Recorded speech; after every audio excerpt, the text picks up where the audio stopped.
Shalom ibu-ibu yang terkasih di dalam Tuhan. Pada hari ini kita akan bersama-sama merenungkan kepada firman Tuhan dengan tema Putra Putri Tuhan. Teks firman Tuhan terdapat dalam Yesaya 49 ayat yang ke-14 sampai 16. Ibu-ibu yang terkasih di dalam Tuhan, dalam ayat yang ke-14, Sion berkata, Tuhan telah meninggalkan aku dan Tuhanku telah melupakan aku. Sion di sini adalah umat Israel. Umat Israel menganggap Tuhan melupakan dan meninggalkan dirinya. Apakah benar Tuhan meninggalkan Israel? Tentu saja tidak.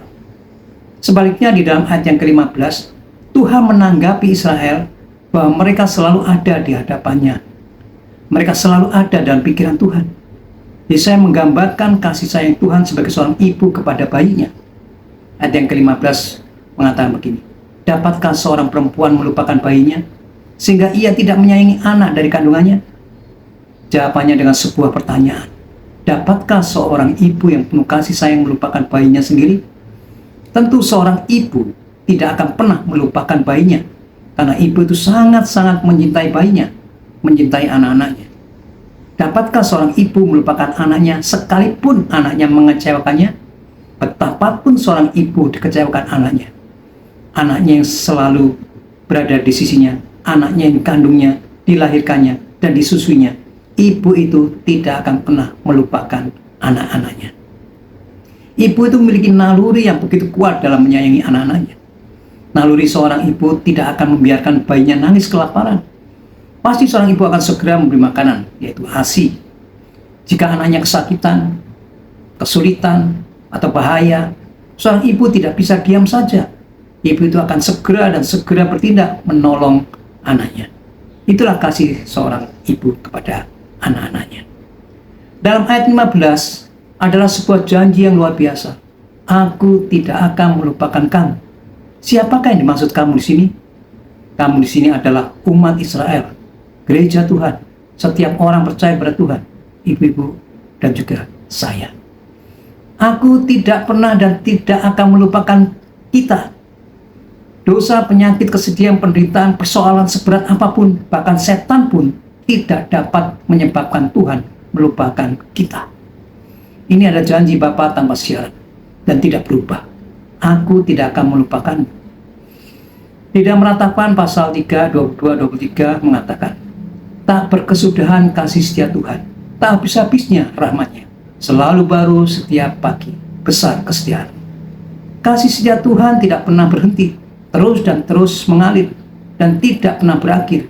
Kasih setia Tuhan selalu baru setiap pagi. Itulah besarnya kasih setia Tuhan kepada kita. Bahkan di dalam ayat yang ke-16 dikatakan, lihat, aku telah melukiskan engkau di telapak tanganku. Tembok-tembokmu tetap di ruang mataku. Mungkin kita pernah meragukan kasih Tuhan. Tapi ingatlah, kasih Tuhan lebih besar dari keraguan kita. Kita harus membungkam suara-suara keraguan kepada Tuhan, sehingga dapat dengan peka merasakan kasih setia Tuhan dalam hidup kita. Bahkan kita adalah putra-putri Tuhan, bahwa kita ada bagian dari keluarga Tuhan. Ibu-ibu dan saya adalah miliknya Tuhan. Ayat ini mengatakan, aku telah melukiskan engkau di telapak tanganku. Artinya, diri kita menempel terus kepada diri Allah. Kalau kita ingat tangan Yesus yang terpaku, mengingatkan kita tentang kasih Tuhan yang sangat besar kepada kita. Ketika kita melihat tangan Yesus yang penuh bekas paku, kita melihat bagaimana dia melukiskan kita di telapak tangannya. Dengan kasih yang sebesar itu, bagaimana mungkin Tuhan bisa melupakan umatnya, melupakan ibu-ibu dan saya. Ibu-ibu yang terkasih dalam Tuhan, kita perlu ingat bahwa Tuhan mengasihi kita, selalu dan selamanya mengasihi kita. Kita perlu memahami betapa besarnya kasih Bapa kepada kita. Kita disakiti oleh dunia, dan mungkin kita berpikir bahwa Tuhan melupakan kita. Tuhan tidak lagi mengasihi kita. Tentu tidak demikian, karena kasih sayang Tuhan kepada kita tidak akan pernah berubah selama-lamanya. Di dalam ayat 16b dikatakan, tembok-tembokmu tetap di ruang mataku. Di dunia kuno, kota-kota besar dikelilingi tembok. Tembok itu menandai perbatasan kota. Terlebih lagi, tembok adalah strategi pertahanan utama. Tembok kota melambangkan kekuasaan. Tembok kota melambangkan kekuatan, stabilitas, dan keamanan. Tembok kota Yerusalem dirobohkan dan dibakar oleh musuh. Inilah sebabnya Sion mengklaim Tuhan telah meninggalkan dan melupakan Sion. Tuhan menjawab, tembok-tembokmu senantiasa ada di hadapanku.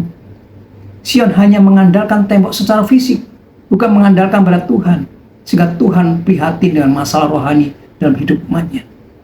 Padahal ketika umatnya taat, maka Tuhan membangun tembok fisik itu. Juga Tuhan membangun tembok jiwa mereka.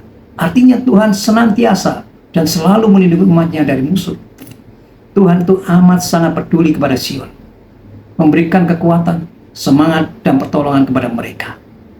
Sebagai penutup renungan kita pada hari ini, Tuhan memberitahu kita betapa putra-putrinya, umatnya, ibu-ibu dan saya sangat berarti bagi Tuhan. Mereka begitu dikasihi, begitu disayangi oleh Tuhan, hingga Tuhan melukis nama kita di telapak tangannya. Jejak tembok kota terpatri kuat di benaknya. Tuhan tidak akan dan tidak bisa melupakan ibu-ibu dan saya. Amin. Tuhan Yesus memberkati ibu-ibu.